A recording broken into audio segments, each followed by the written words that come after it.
"If anyone shows up with a badge before I get there, do not open the door," my son said. And then the line went dead at exactly 12:03 a.m., leaving me standing in the dark of my own kitchen with the phone still pressed to my ear and a feeling I couldn't quite name settling into my chest, something colder than fear, something closer to confusion, because my son Ethan works for the FBI. And if there's one person I should be able to trust when it comes to badges, it's him. Except the way he said. It didn't sound like advice. It sounded like a warning, and not the kind you give when everything is under control, more like the kind you give when you're already too late. And I remember lowering the phone slowly, staring at the reflection of myself in the microwave door, trying to decide if I'd just misunderstood him, if maybe I'd heard the tone wrong, if maybe he was just stressed, because he's always been intense about his job, always a little too serious even as a kid, the kind of boy who would double-check the locks before going to bed at 12 years old. But there was something else in his voice tonight, something off, like he was choosing each word too carefully, like he didn't want someone else to understand what he was saying. And that's when I noticed the silence in the house, the kind of silence that doesn't feel normal, like the air itself is waiting for something, and I turned toward the hallway, toward the narrow staircase that leads up to the attic, because that's the part that didn't make any sense at all. Why the attic? Why not the basement? Why not just tell me to leave? And then I remembered something I hadn't thought about in years, a conversation Ethan and I had maybe 6 months ago when he came by for dinner. He'd asked me if I still kept anything up there, old boxes, documents, anything important, and at the time I thought it was just small talk. But now it felt like a question that had been planted, like he already knew I might need that space for something. And I took a step toward the stairs without fully deciding to, like my body had already made the choice for me. And that's when I saw the lights, faint at first through the blinds in the living room, a glow that didn't belong at this hour, and I moved closer, careful, slower than I expected myself to be, and peeked through the edge of the curtain just enough to see the street. And there they were, 2 black SUVs parked across from my house, engines running but headlights off, positioned just far enough apart to block most of the road. Like they weren't trying to hide, but also weren't trying to be obvious. And I felt something tighten in my chest, because I've lived in this neighborhood for over 20 years and nothing like that has ever happened. Not at midnight. Not ever. And I told myself it could be anything. Maybe a neighbor. Maybe nothing to do with me. But then one of the doors opened and a figure stepped out. And even from that distance I could tell the posture was official, deliberate, the kind of movement that says they're here for a reason. And I stepped back from the window instinctively, my mind racing through everything Ethan had just said. Don't trust anyone, not even if they show a badge. And I realized I hadn't asked him the most important question. I hadn't asked him why, because he hadn't given me time, because he knew I'd hesitate.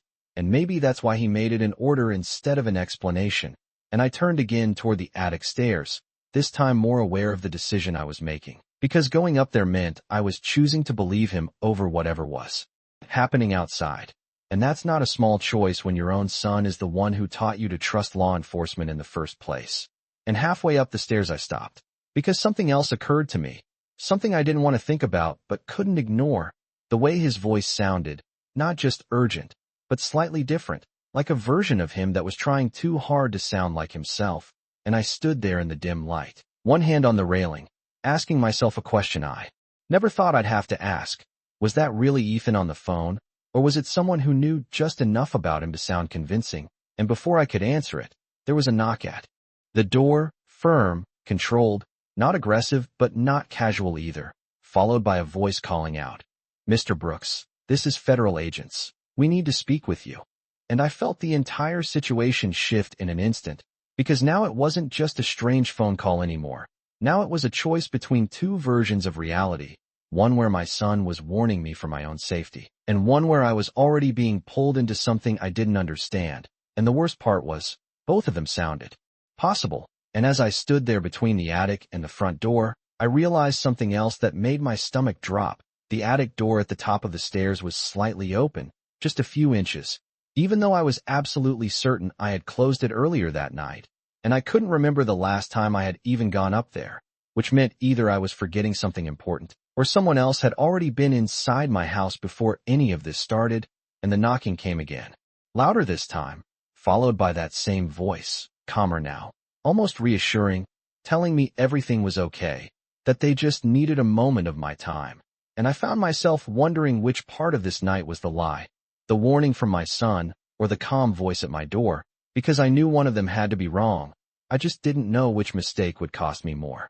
I did not open the door, not because I was sure my son was telling the truth, but because something about the timing felt too precise, like both sides already knew exactly where I would be standing at that moment, caught between the stairs and the handle, and I realized if I moved too quickly, I might be stepping into something I did not understand. So instead I stood still and listened. The kind of listening where you start noticing details you would normally ignore, like the faint hum of the SUV engines outside, the slight echo in the voice at the door, and the way my own heartbeat seemed louder than everything else. And then the voice spoke again, calmer now, almost friendly, saying my full name, Daniel Brooks, in a tone that suggested familiarity but not warmth, like they had read it off a file, rather than known me as a person. And that detail bothered me more than I expected, because Ethan never calls me that. He just says Dad. Always has, even when we argue. And I found myself comparing the two voices in my head, the one on the phone and the one at the door, trying to decide which one sounded more real, which one felt more like something I could trust, and the answer was not as obvious as it should have been, because the voice outside sounded steady, official, controlled, while Ethan's voice had something unstable in it, something urgent that bordered on desperation. And that is when I realized how easy it would be to choose the wrong one simply because it sounded more reasonable. And I took a slow step backward, away from the door, toward the stairs again, keeping my eyes on the handle as if it might move on its own.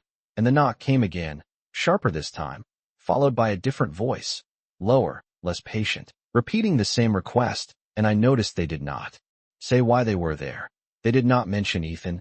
They did not give me any context at all, just a request to open the door, and that absence of explanation felt just as deliberate as Ethan's refusal to give one, like both sides were holding back something important, forcing me to make a decision without the information I needed. And I suddenly remembered another moment from a few weeks ago when Ethan had visited unexpectedly, standing in this same hallway, looking up at the attic stairs in a way I did not understand at the time. And he had asked me if I ever heard noises up there, if anything ever seemed out of place, and I laughed it off back then, told him it was just old wood settling.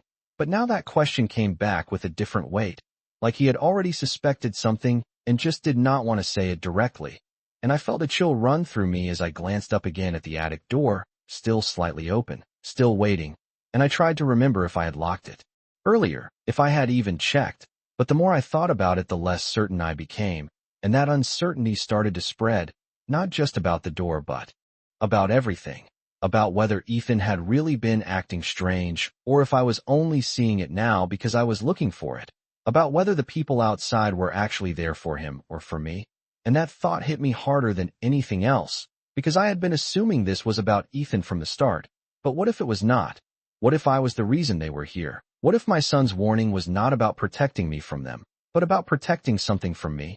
And I felt the floor beneath me shift in a way that had nothing to do with movement, just a realization that the situation might be more complicated than I had allowed myself to consider.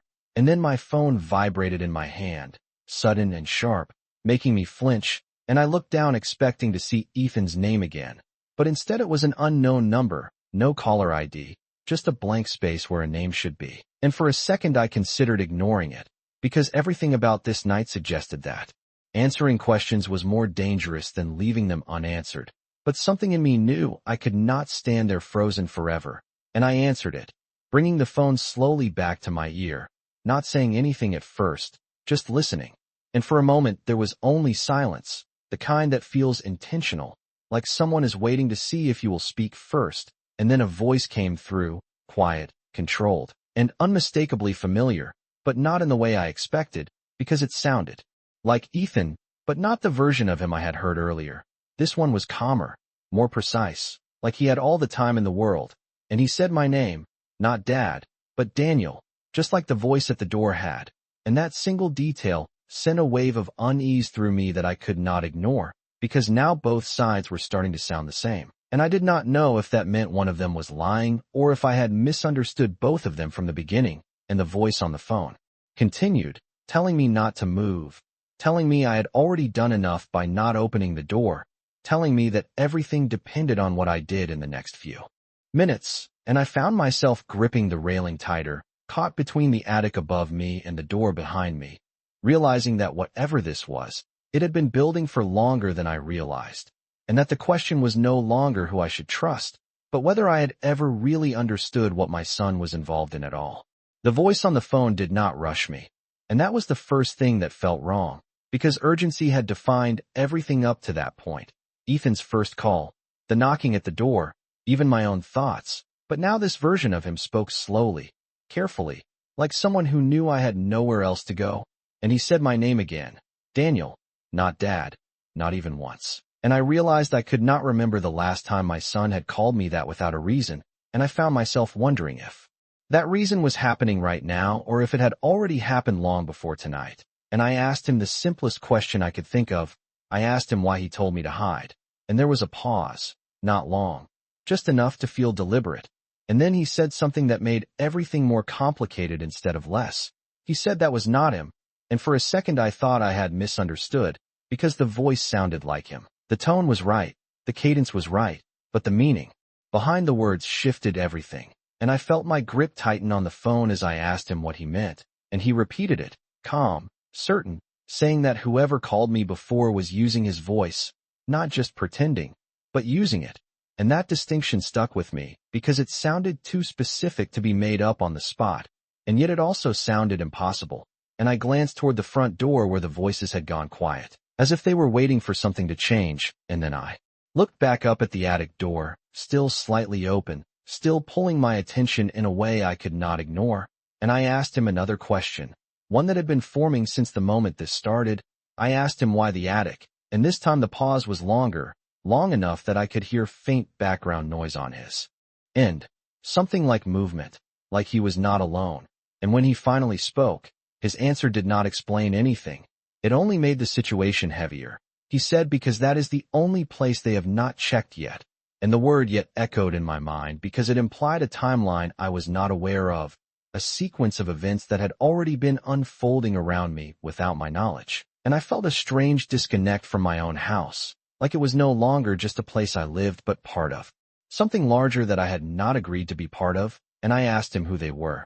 And again he did not answer directly. Instead he asked me something. He asked if anyone had come to the door, and I hesitated, not because I did not know the answer, but because I suddenly was not sure which answer mattered more, the truth or the one that would get me more information, and before I could decide he said it did not matter, that if they were there it meant we were already behind, and that word "we" caught my attention because it suggested I was involved in whatever this was whether I understood it or not, and I felt a flicker of frustration under the fear, because I was being asked to make decisions without context, to trust instructions without explanation, and that is not something I have ever been comfortable with, especially not from my own son, and I told him that. I told him he needed to start explaining things, or I was going to open the door and talk to whoever was out there, and for the first time his tone shifted, just slightly, not louder, not angry, but sharper, more focused, and he said if I did that I would not get the answers I was looking for. I would only become part of the problem, and I stood there trying to make sense of that, trying to understand how talking to federal agents could possibly make things worse unless the situation was not what it appeared to be. And then he said something that made my attention snap back to the attic. He asked me if the door was open, and I felt a chill run through me because I had not mentioned that detail to him, not once, and I asked him how he knew, and there was that pause again, shorter this time, like he had expected the question, and he said because it should not be.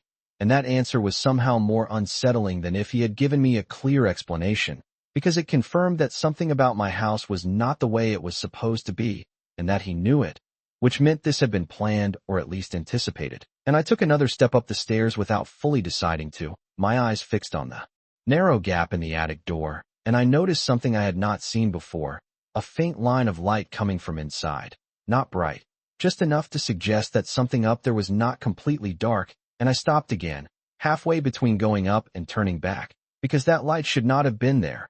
I had not turned anything on. I had not even been up there in days, and I felt the situation shift once more, because now the attic was no longer just a place to hide. It was a place where something was already happening, and I realized that whatever choice I made next was not just about who to trust. It was about what I was willing to discover.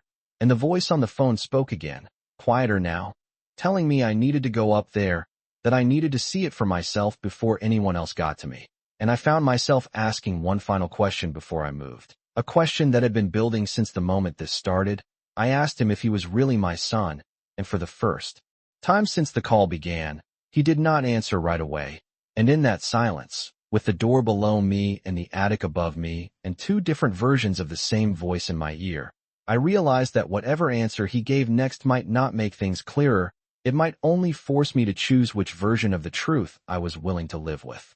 I did not get an answer to my question, not right away, and that silence told me more than any explanation could have, because if it really was Ethan on the phone, he would have said something, anything, even a deflection, but instead there was just that quiet pause, stretched thin between us, and I realized I was waiting for him to prove something that should not need proving.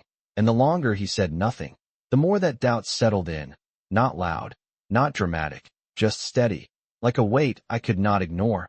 And then finally he spoke, but not in the way I expected, not a direct answer, not a reassurance, just a simple sentence, almost too simple. He said, "You already know it is me." And that should have comforted me. It should have ended the question right there. But it did the opposite, because it sounded like something someone would say when they could not actually prove it. And I felt a strange shift inside me, like I was no longer trying to confirm who he was, but trying to understand why he could not confirm it himself. And before I could push further, there was movement downstairs, subtle but unmistakable, the faint sound of the front door handle being tested, not forced, just checked, like someone verifying whether it was locked. And my attention snapped downward, my entire body going still as I listened. And then the voice from earlier returned, closer this time, clearer, saying my name again, asking me to open the door, explaining that they just needed to ask a few questions. And there was something different in the tone now, less formal, more personal, like they were adjusting their approach based on my silence. And I realized they knew I was inside. They knew I was choosing not to respond, and that meant they were also waiting for me to make a mistake. And I felt caught between two pressures, one pulling me up toward the attic, the other holding me in place, reminding me that whatever was happening outside was not going away. And I turned back toward the stairs, my eyes drawn once again to that thin line of light coming from the attic. And it felt stronger now, not brighter exactly, but more noticeable, like my awareness of it had changed. And I took another step up, slower this time, careful, as if the act of moving itself might trigger something. And I noticed the air felt different the higher I went, warmer, slightly stale, the way it gets in a space that has been closed off for too long. Except now it was not fully closed, and that contradiction made everything feel off balance. And the voice on the phone spoke again, softer now, almost guiding, telling me I was doing the right thing, telling me to keep going. And I realized I had stopped questioning him, not because I trusted him more, but because I had run out of better options. And that thought unsettled me more than anything else, because it meant I was not choosing based on certainty. I was choosing based on elimination, and that is not the same thing. And as I reached the top step, I paused just before the attic door, close enough now to see the edge of it clearly, the small gap where the light was coming through. And I noticed something I had missed before. The door was not just open, it was slightly angled, like it had been pushed from the inside, not pulled from the outside. And that detail sent a sharp wave of unease through me, because it suggested presence, not just access. And I found myself hesitating again, my hand hovering just inches from the door, unsure whether I was about to discover something or confirm something I already feared. And behind me, faint but persistent, the voices at the front door continued, steady, patient, not escalating, which somehow made them more unsettling, because it felt like they were confident time was on their side. And that realization added a new layer to everything, because if they were not rushing, it meant they believed I would eventually come to them, or that whatever was happening upstairs would drive me back down. And I suddenly questioned whether going into the attic was actually the safe choice or exactly what someone wanted me to do. And I pulled my hand back slightly, caught in that hesitation, and I asked the voice on the phone one more question, not about him, not about the people outside, but about the attic itself. I asked him what was up there, and this time the response came quickly, too quickly, as if he had been waiting for that exact question, and he said that depends on whether anyone got there before you. And that answer did not clarify anything. It only deepened the uncertainty, because it suggested that whatever was up there was not fixed, not a single truth waiting to be discovered, but something that could change depending on timing, on who arrived first, on decisions that had already been made without me. And I felt a growing sense that I was not at the center of this situation. I was being moved through it, guided, positioned, and that realization made me hesitate one last time. Because if that was true, then opening this door was not just a step forward. It was a commitment to a path I did not fully understand. And yet standing still was no longer an option either, because the situation behind me was not going away, and the longer I waited, the less control I felt I had. And so I made a decision, not because I was certain, but because I could not remain in between any longer, and I reached out, placed my hand against the edge of the attic door, and slowly began to push it open, just enough to see what was waiting on the other side, knowing that whatever I found there would not just answer questions. It would create new ones I might not be ready to face. The door did not creak when I pushed it open, which somehow made it worse, because I had expected some kind of resistance, some sign that this space had been sealed off and undisturbed. But instead it moved smoothly, like it had already been opened recently. And the first thing I noticed was the light, not coming from a single source but diffused, soft, like it was bouncing off something rather than shining directly. And I leaned forward slightly, just enough to see past the frame, and what I saw did not match the attic I remembered, because it was not just storage anymore. It felt arranged, intentional, like someone had turned it into a space meant to be used, not forgotten. And I stepped inside slowly, my eyes adjusting, taking in the details one by one. The old box is still there but shifted, stacked differently, leaving a clear area in the center, and in that space was a small table, one I knew had not been there before, with a single lamp casting that low, steady light. And on the table were papers, neatly organized, not scattered like old belongings but placed with purpose, and I felt a strange hesitation as I approached, because this was no longer just about hiding. This was about discovering something that had been set up in advance, and I realized that whoever had arranged this had expected me to find it, or at least had not tried very hard to prevent it. And the voice on the phone was quiet now, not guiding me, not interrupting, just present, like it was waiting for me to react. And I found myself wondering if he already knew what I was seeing, if this was part of whatever plan he had been following. And I reached the table, my hand hovering over the papers before I finally touched them. And the first thing I noticed was my own name printed clearly at the top of the document. Not handwritten, not casual, but formatted, official looking, like something from a report. And that detail alone made my chest tighten, because it meant this was not random. This was specific, targeted. And I flipped the page slowly, scanning the contents, and while I did not understand everything immediately, certain words stood out, phrases that did not belong in any context I could think of for my life, references to transactions, timelines, observations, all tied back to me in ways that felt both precise and completely unfamiliar. And I shook my head slightly, trying to make sense of it, because I have lived a simple life, predictable, routine, nothing that would justify this level of attention, and yet here it was, documented, organized, as if I had been part of something without ever knowing it. And I heard the voice on the phone again, softer now, asking me what I saw, and I hesitated before answering, not because I did not want to tell him, but because I was not sure if describing it would change anything. And I said it was about me, and there was a brief pause, followed by a response that felt more like confirmation than surprise. And in that moment I realized he had expected this, which meant this was not a discovery for him, only for me. And that realization shifted something inside me, because it meant I was behind, not just in understanding but in timing. And I looked closer at the documents, searching for something that connected back to Ethan, something that explained why he would be involved in this at all. And that is when I saw his name, not as the subject, but as part of the file itself, listed in a way that suggested association rather than ownership. And I felt a strange mix of relief and concern, because it meant he was connected, but not necessarily in the way I had assumed. And I asked him directly what this was, and his answer came slower this time, more measured, like he was choosing how much to reveal. And he said it was something that was never supposed to be in my house. And that phrasing caught my attention immediately, because it implied placement. intention, as if this had been brought here rather than created here, and I glanced around the attic again, seeing it differently now, not just as a space that had been rearranged, but as a location that had been selected, and I asked him who put it here, and he did not answer right away, and that silence felt heavier than before, because now it carried implication, and before he could respond, there was a new sound from below, louder than before, not aggressive, but more decisive. Like whoever was at the door had reached a point where waiting was no longer enough. And I felt the urgency return, sharper now, cutting through the confusion, and I realized I was running out of time to understand what I was looking at.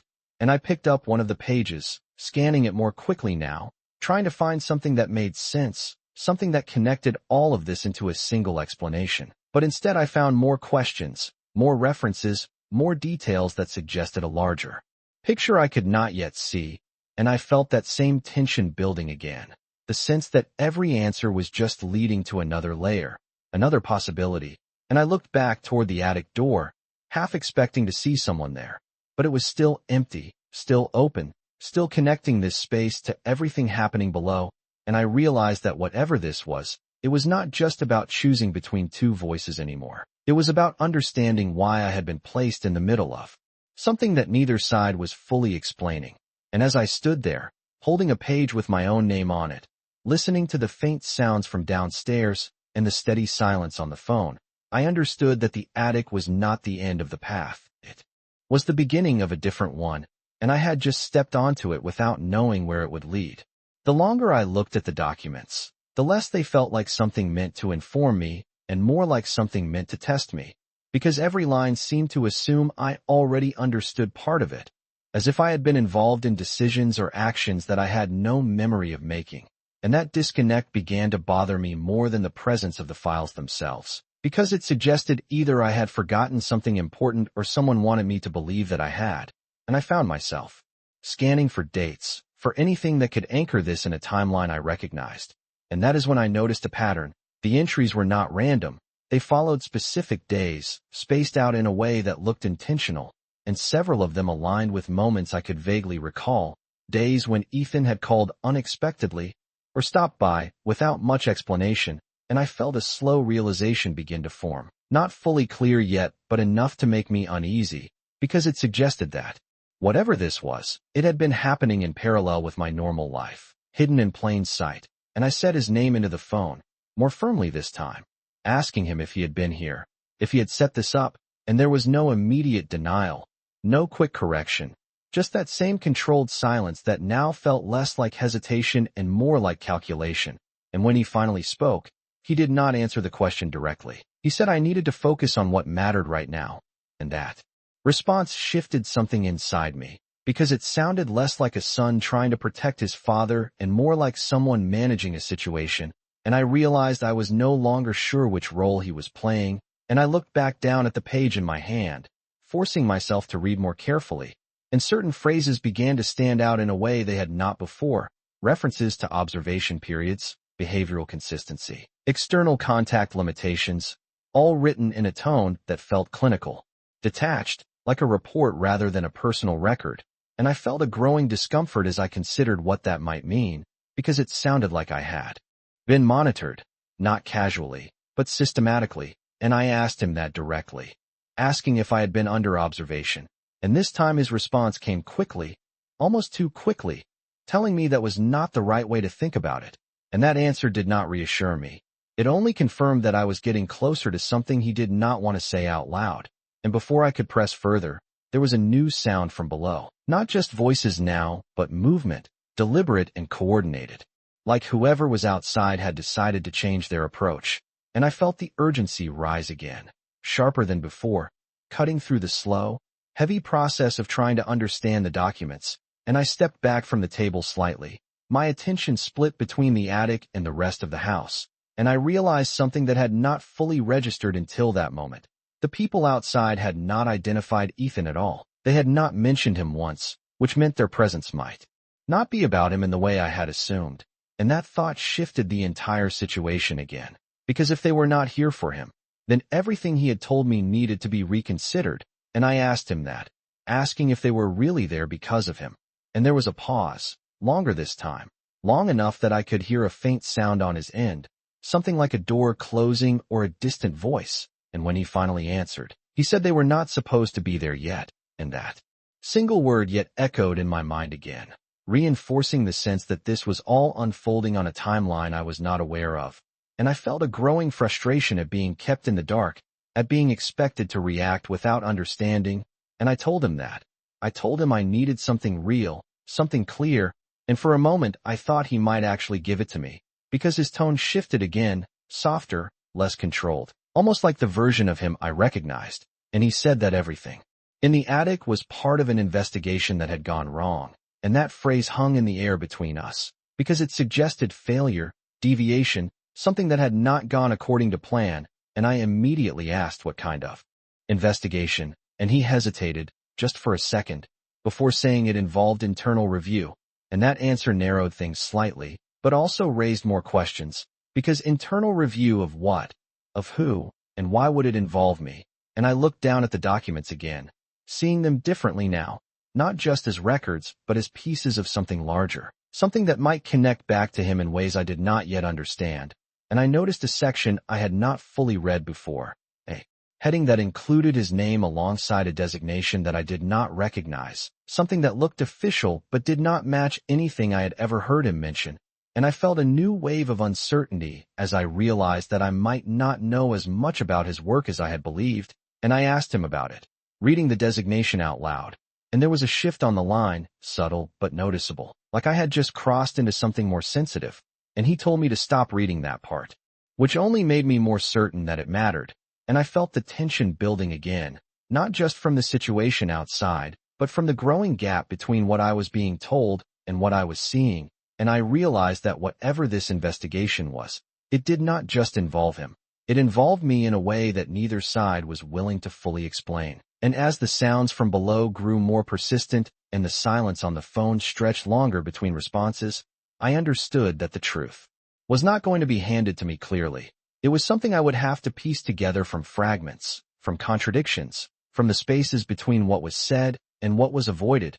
And standing there in that attic, surrounded by documents that felt both familiar and completely foreign, I began to question not just what was happening tonight, but how long it had actually been happening without me realizing it.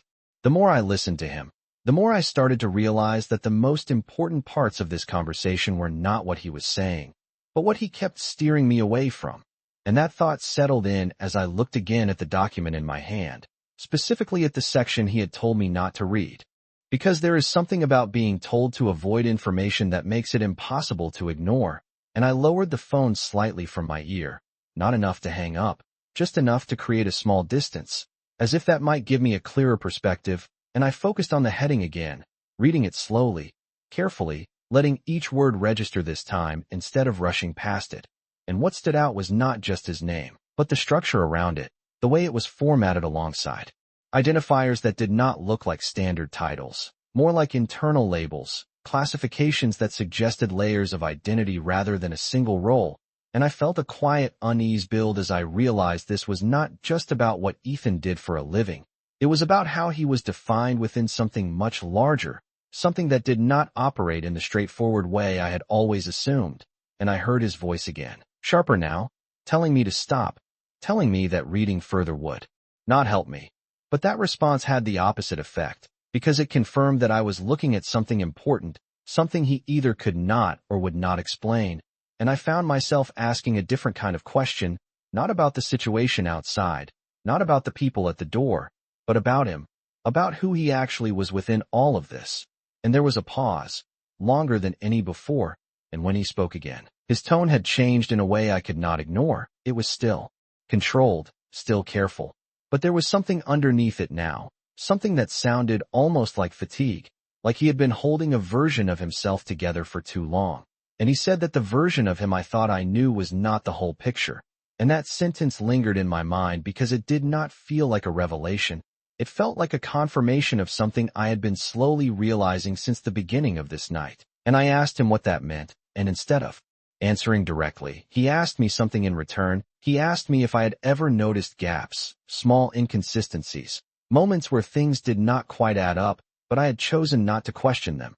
And I thought back without meaning to to times when his visits felt slightly off, when conversations ended just a little too quickly, when questions I asked were answered in ways that redirected rather than explained, and I realized I had noticed those things, I just had not given them enough weight to matter, and now they all seemed to connect in a way that made me uncomfortable, because it suggested that whatever he was involved in, it had been present in our relationship for longer than I had acknowledged, and before I could respond, a new sound came from below, not just movement this time, but a clear shift in presence, like the people outside were no longer waiting at the door, but repositioning, spreading out, and that detail changed the pressure of the situation entirely, because it meant the boundary between inside and outside was no longer as simple as a locked door, and I felt a renewed urgency to understand what was happening before that boundary disappeared completely. And I brought the phone back to my ear fully, asking him directly if the people outside were actually part of the same system he worked for,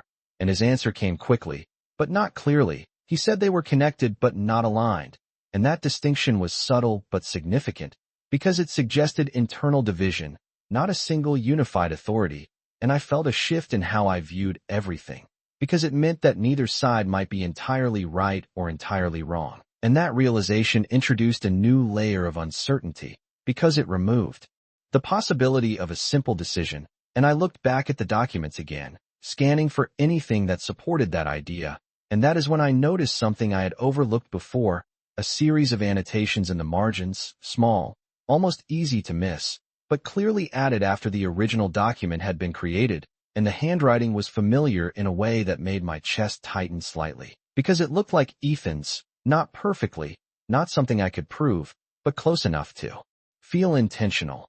And I leaned in closer, reading one of the notes, and what it said was not an explanation. It was a question, written as if the person who added it did not fully trust the original content.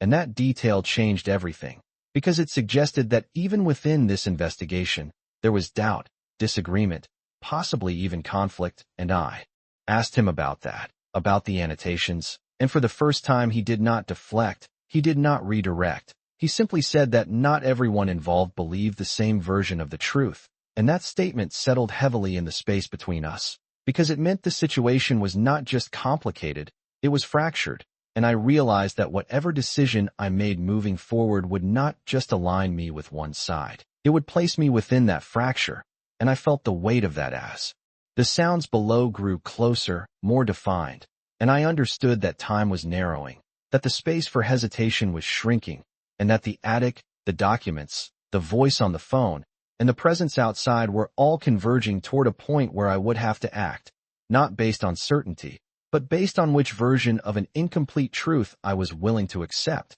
And as I stood there, holding evidence that contradicted itself and listening to a voice that might or might not belong to my son, I realized that the most unsettling part of all of this was not that I did not know who to trust. It was that I was starting to understand why trust might not even be the right question anymore.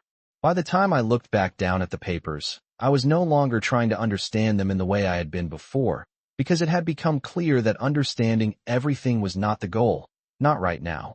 What mattered was figuring out which parts of this were consistent and which parts were being manipulated, and that shift in thinking changed how I saw the annotations, because instead of treating them as explanations, I started treating them as signals, small markers left behind by someone who did not fully trust what they were reading, and I realized that if those notes were really from Ethan, then at some point he had been questioning the same things I was now looking at, and that meant there was a version of him that was not fully aligned with whatever this investigation had become, and I brought the phone back closer, asking him something more direct.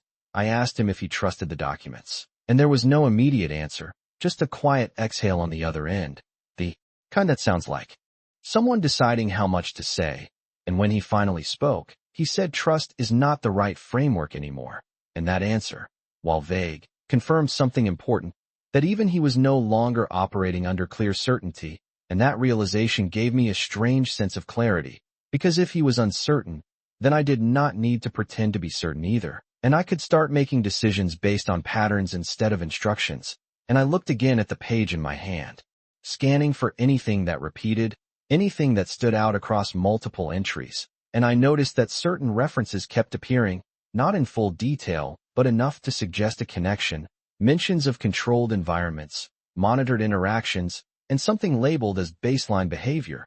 And that phrase caught my attention because it implied comparison, as if there was a version of me that was considered normal and everything else was being measured against it. And I felt a subtle shift in my perception of the situation, because it suggested that I was not just being observed, I was being evaluated. And that idea unsettled me in a way that was difficult to explain, because it meant that my actions, my choices, even my reactions tonight might already be part of something that had been anticipated. And I realized that if that was true, then simply following instructions, whether from the voice on the phone or the people outside, might be exactly what whoever set this up expected me to do. And that thought changed everything, because it meant the safest move might not be obedience, it might be deviation. And I asked him something I had not considered before. I asked him what would happen if I did something neither side expected. And there was a pause, not confused, not uncertain, but measured, like he had considered that possibility already. And he said that would depend on who was actually observing. And that answer reinforced the idea that this was not just about two sides. It was about layers, perspectives, unknown participants. And I felt a growing sense that I had been placed inside a system rather than a simple situation. And that understanding pushed me to act differently.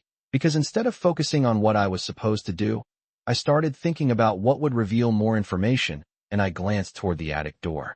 Again, then back toward the stairs, listening to the movement below, which had become quieter again, almost as if they were adjusting to my lack of response. And I realized that silence itself might be part of this, that both sides were waiting for signals, for reactions, for confirmation of where I stood, and I made a decision in that moment, not a final one, but a deliberate shift. I decided to stop reacting immediately and start controlling the pace, even if just slightly, and I told him that I was not going to move for a moment, that I needed to see what changed when I did nothing. And there was no objection from him, no attempt to redirect me, just a quiet acknowledgement, and that alone told me something. Because if he truly needed me to act quickly, he would have pushed back, but he did not, which suggested that either time was not as critical as it seemed, or that he was also waiting to see what would happen. And I stood there in the attic, holding the document, listening carefully, and for a few seconds nothing changed. The house remained still, the voices below did not return immediately, and the line on the phone stayed open but silent. And then, gradually, something shifted, not loud, not obvious, but noticeable. The movement outside became more distant, less concentrated at the front door, like they were spreading out again or possibly repositioning entirely. And that change confirmed something important, that my lack of response had altered their behavior, even if only slightly. And I felt a small but significant sense of control return, because it meant I was not just being acted upon, I was influencing the situation as well. And I looked back down at the document one more time, focusing on the annotations again, and this time I noticed something I had missed before, a pattern in the placement of the notes, not random, not scattered, but aligned with specific sections that referenced deviations, moments where something had not followed the expected pattern. And I felt a quiet realization form, because it suggested that whoever wrote those notes was not just questioning the document. They were tracking inconsistencies, marking points where reality did not match the framework. And I asked him one final question before making my next move. I asked him if the goal of this investigation was to understand me or to control me. And for the first time since the conversation began, he did not answer immediately. And in that silence, longer and heavier than any before, I understood that the difference between those two possibilities might be the most important distinction of all, and that whatever I chose to do next would determine which version of that truth I would step into. He did not answer my question about control or understanding, not directly. And that silence told me everything I needed to know, not because it confirmed one option over the other, but because it revealed that the difference between them was not something he was willing to define. And I realized in that moment that whatever role he was playing in this, it required him to keep that line blurred. And that realization shifted my focus completely, because I stopped waiting for clarity from him and started looking for leverage in what I already had. And the documents in my hand suddenly felt less like evidence and more like a tool, something that might influence whoever was outside just as much as it had unsettled me.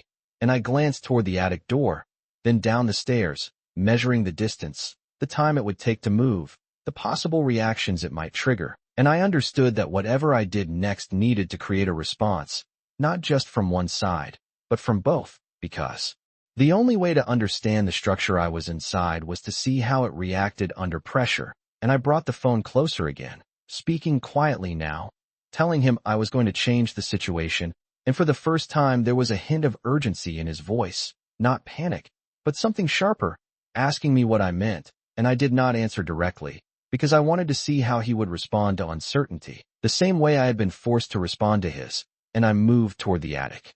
Stairs, slowly, deliberately, making sure each step was audible enough to signal movement without revealing intent, and as I descended, I could feel the tension in the house shift again, like the space itself was reacting to the change, and halfway down I paused, listening, and almost immediately the voices outside adjusted, subtle but noticeable, like they had detected the movement even without seeing it.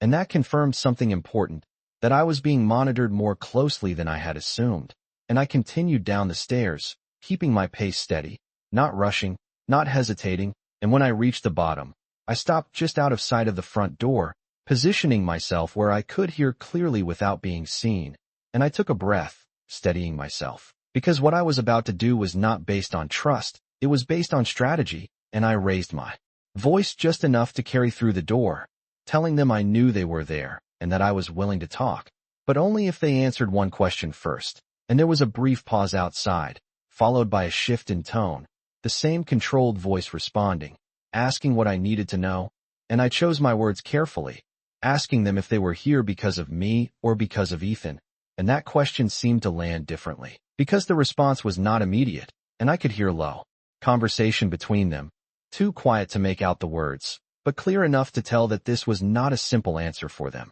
and I felt a small sense of confirmation, because it meant I had touched something relevant, something that required coordination rather than a scripted response, and after a few seconds, the voice returned, saying they were here to ensure my safety, and that answer, while expected, was also incomplete, because it avoided the distinction I had asked for, and I glanced at the phone in my hand, waiting to see how the voice on the other end would react, and there was silence, no interruption, no correction, which told me he was listening just as closely as I was, and I decided to push further, telling them that if their concern was my safety, then they should explain why I had been told not to trust them, and that statement shifted the atmosphere again, because it introduced a new variable into the conversation, one they had not addressed yet, and the response this time was slower, more measured, saying that misinformation was common in situations like this, and that I should rely on verified authority, and I felt a subtle tension in that phrasing,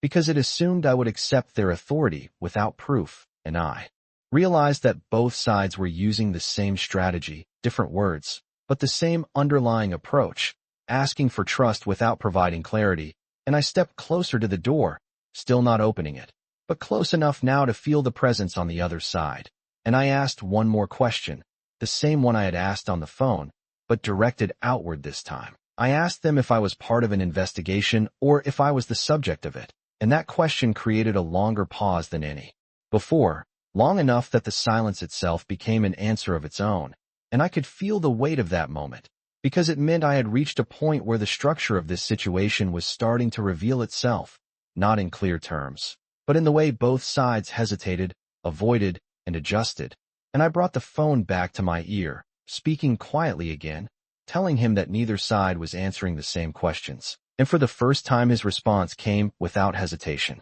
telling me that was because the questions themselves were the problem, and that answer settled into my mind as I stood there between the door and the stairs, holding a piece of a puzzle that neither side seemed willing to complete, and I realized that whatever was about to happen next would not be about discovering a single truth. It would be about choosing which version of an incomplete truth I was willing to step into. And as I reached toward the door handle, not yet turning it, but close enough to feel the decision forming, I understood that the next moment would not just reveal something about them. It would reveal something about me, and I was no longer sure which of those outcomes mattered more. My hand rested on the door handle longer than I expected, not because I was afraid to open it, but because I finally understood that opening it was not the real decision. The real decision had already been made in everything I had done leading up to this moment, in the choice to go to the attic, in the choice to read the documents, in the choice to question both sides instead of trusting either one completely. And I realized that whatever happened next would not resolve the uncertainty. It would simply define my position within it. And that thought brought a strange sense of calm, not comfort, but clarity, and I turned the handle slowly, not all the way, just enough for the latch to release. And before I pulled the door open, I spoke again, not loudly, but clearly enough to be heard, telling them that I was going to open the door, but that I expected answers, real ones, not statements designed to guide me. And there was a pause outside, followed by a single voice acknowledging me, steady, controlled. And I opened the door just a few inches, enough to see shapes, outlines, figures standing at a distance that suggested caution rather than aggression. And what struck me immediately was not what they showed, but what they did not. No one stepped forward too quickly. No one tried to close the gap. They held their positions as if they understood that any sudden movement would push me back rather than bring me closer. And that detail aligned with everything I had begun to suspect, that this was not about force. It was about influence, about guiding decisions rather than making them directly. And I kept the door partially open, not inviting them in, not fully shutting them out, maintaining that narrow space where I could still observe without committing. And I asked my question again, more directly this time, asking if I was part of an investigation or the subject of it. And the response came from a different voice now, one that sounded older, more deliberate, saying that I was involved in something that required cooperation. And I noticed the wording immediately. Involved, not targeted, not responsible, just involved. And I felt a quiet recognition that this was another careful construction, another way of avoiding a clear definition. And I glanced down at my phone, still in my hand, still connected. And I realized something that had been building in the back of my mind, but had not fully surfaced until now. Neither side had actually told me to end communication with the other. They had both allowed this overlap to exist, and that meant something. It meant that this was not just about isolating me. It was about observing how I navigated conflicting inputs, and that realization shifted everything one final time, because it suggested that the situation itself might be the test, not the outcome. And I brought the phone back to my ear, speaking quietly, telling him that I was opening the door, and this time there was no attempt to stop me, no warning, just a single sentence, almost neutral in tone, saying that whatever I chose now would be consistent with the pattern. And that phrase settled into my mind with a weight that was difficult to ignore, because it implied that my decision was not entirely my own, that it fit into something already anticipated. And I looked back at the figures outside, then at the documents still visible on the attic stairs behind me, and I understood that there was no version of this where I stepped outside the system completely, only versions where I moved within it differently. And I opened the door a little wider, not fully, but enough to step into the threshold, placing myself between inside and outside, between the controlled space of my house and the uncertain structure beyond it. And I asked them one final question, not about the investigation, not about Ethan, but about something simpler. I asked them how long this had been happening, and the answer came after a brief pause, not immediate, not delayed, just measured. And they said longer than you think, and that response did not surprise me, not anymore, because I had already begun to feel that truth forming throughout the night. And I nodded slightly, more to myself than to them, acknowledging that whatever this was, it had not started tonight. And I stepped forward, just enough to signal that I was willing to continue, not fully committing, but no longer standing still. And as I did, I heard the voice on the phone one last time, not stopping me, not guiding me, just observing, saying that this was where perspectives began to diverge. And I realized that even now, even at this point, there was no clear resolution waiting, only a continuation, a shift into a different phase of the same uncertainty. And as I stood there between two versions of reality, both incomplete, both convincing in their own way, I understood that the truth was not something I was about to be given. It was something that would depend on which path I continued to follow. And the most unsettling part was not that I had to choose. It was that I might never know if the choice itself was part of the design all along.